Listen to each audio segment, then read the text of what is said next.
So it is unscripted, kind of like showcase week that I love. For the first time, we are actually showcasing a couple of our MVPs and OSs that we're building for clients.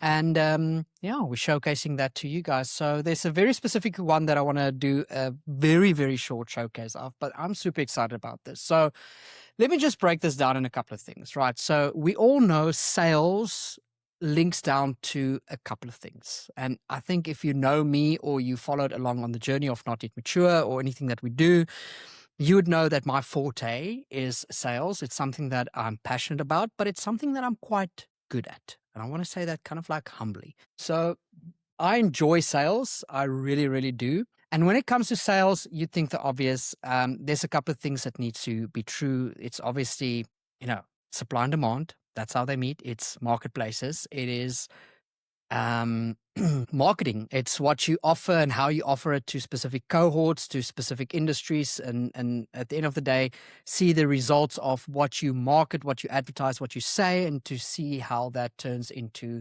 conversion ratios. Now, before I showcase something very cool that we built, I just want to give a quick kind of like not shout out, but debrief on the session, I guess. Sorry, this is unscripted, by the way. So if I babble, I say that in every single video. You might be annoyed when I say this, but this is just me over enthusiastic, very proud, I guess, and proud in what we accomplish for our clients, not really pride in the sense of what we do for us. So in essence, what happened is we've got this client, which is they own a restaurant, a couple of restaurants. And they started doing business with us on the whole new SEOX strategy. Now, that strategy, I'm not going to duplicate what I've been saying there. You can check that out on our other YouTube videos. There's a YouTube video called SEOX strategy, or your sales doesn't suck, your marketing's got an issue. But in essence, what it boils down to and what we did for this client is we managed to do their SEOX so that AI recommends them more and they get validated more, so they get more feed into their store. Now, the other beautiful thing about sales that I really want to hammer on is sales is psychology, right? At the end of the day, psychology is behavior, because if I know how, what, and why people act, react, and get influenced by what they do, I can manipulate my offer even stronger with direct marketing or anything like that to influence them to be a customer. Now, there's a couple of things, especially in the restaurant game or that type of service industry, I guess, that is true and needs to be, kind of like always remembered. So there's a study, and I was part of the study. There's a study that has been proven to show that if you have a restaurant or even a coffee shop, something like that, you need to prove yourself to a customer 4 experiences in a row. Like they need to be happy 4 times in a row before they consider themselves as a customer, right? And why is that important to know from a sales point of view? Because it just makes logical sense. If I get a customer 4 times in a row and I get to keep them happy, not once, not twice, not 3 times, but 4 times in a row. By the way, if you fail at step number 3, you need to start back all over again. That means that I've got an extended CLV, customer lifetime value, linked to that customer, meaning I can now start analyzing ARRs over MRRs, and it becomes way more profitable. Let me give you this example just before I showcase what we've been building. So if a customer, for example, spends, let's say $250 on an occasion, right? And now I've had them as a customer, meaning I've proven myself 4 times in a row. So they spend 250 Rand an occasion. Let's say that customer comes 4 times into my store per month. That's once a week. That's $1,000 a month revenue that I get from them. MRR, meaning monthly recurring revenue. But ARR is $1,000 times 12. It's 12,000 Rand ARR. So let's say my margins are something like 20%. That will be 2,400 Rand net profit that I can get from that client. That's what that client means to me.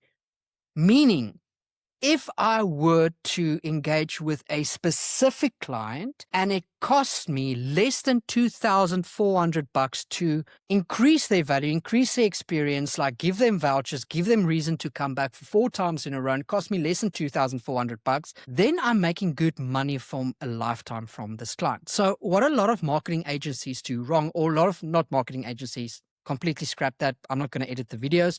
A lot of people do wrong within their marketing strategy is they do the following. They say, okay, I'm going to give 5,000 Rand, 10,000 Rand, $2,000, whatever the amount is, whatever the currency is, to market, meaning to advertise on Google, Instagram, everything like that. Don't stop with that marketing. That's not what this message is about. But I want to give you an example. And now I distribute that in the hoping it gets me a customer, and that customer comes in once, right? Then I've got a customer acquisition cost that I start measuring, which in the restaurant game is way too early to start measuring that, because you don't know if they're coming back, you don't know if you failed, and you need to be proven 4 times in a row to get that customer back.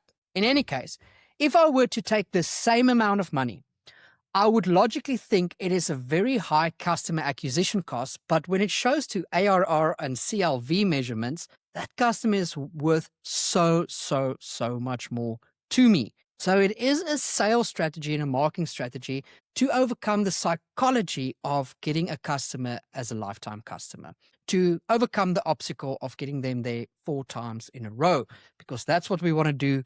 It's been proven. The studies are there. Restaurants, famous restaurants are talking all over about it. So it's a really cool strategy. And if you own a restaurant, you really need to be looking into that. So now our client is coming to us and say, Dion, we've got SEOX strategy in place. We're getting really high traction on our websites, really high traction on our social media. We're getting customers in the door. People are coming, but now we want to start applying psychology on them coming back. And this is now what I want to show, what we developed for them. And I quickly would just want to explain the reason why we developed this from them. And from a sales point of view, because we're the consultant using this data and analytics and everything to actually improve on the customer journey. So you guys are ready. Let me quickly just show that for you. Just going to go ahead and put my layout. Boom. I'm going to share my screen. Okay. So now we've got this. I want to just allow this time. Look how cool this is. So this is Blue Behave. Blue Behave is something amazing. So what we started building is, obviously every single restaurant out there has cameras inside their business. And we've got a lot of AI analytic tools to look for certain things. But we've developed an MVP to look for certain behavioral things, right? We can now scout exactly the ID of a client, meaning we can see if they're actually returning without capturing any of their data. It's just a facial recognition match. We can check their gender, where their average age, their visits, last seen like 6 days ago in this example, what they order, what's their average spend, what's their tip rate. We can see their attention gaps. How often do they look at the menu? How often do they look at their partner? How often do they look at their phone? How often do they look at their waiter or look for their waiter? How often do they actually look at their food? And how often do they notice the room? So from a customer journey point of view, we now can use this analytics to cohort people to say, listen here, these are the reasons people are coming back. So the next time you build or expand on your experience, people are looking at your menu quite often. Build your experience within your menu. Or people are looking at their phone too much. We need to start building an environment around to let them separate their phone from that without being obvious. We can also see the service latency, how long it took to greet each customer, how long it took for a waiter to attend them, how long did they wait for a bill, the average wait time on every single thing. The more data we have, the bigger chance we have to build this experience for the individual, but also for the cohort. So now, for the first time that we know of ever, we've been building this for a client that's in the service industry, that's in the restaurant space. And now we can start looking at various algorithms and analytics, something like their joy, their focus, their frustration when they get frustrated, and notice what happens around them in the room. Was it because there's kids? Was it because someone was smoking in their vicinity? Was it because something was long? How often they are bored? How often do they act surprised? Guys, Data is everything, and building an MVP like this inside your business just adds so much value to your business. First of all, you want to obviously get cited by AI to recommend, to get people in the door, to bring back, to lower your marketing budget. Lowering your market budget will actually allow you to have an increased value that you can spend on every single customer personally, one-to-one, to get them their 4 home run experiences to be an ARR recurring customer coming back to your business. Now you're sitting with revenues, and my business rule of thumb is always this: when you sit with revenues in a business, then you can manipulate and strategize and work to get margins higher.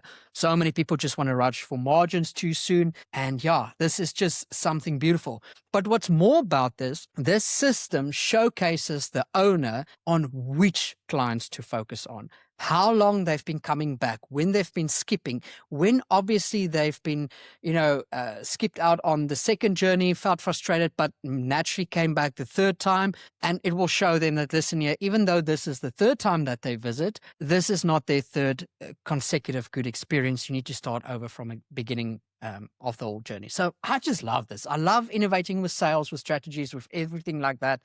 And I'm really excited about Blue Behave. It's not a commercialized product. It's specific for client. But these are the type of things that we can build for every single type of customer.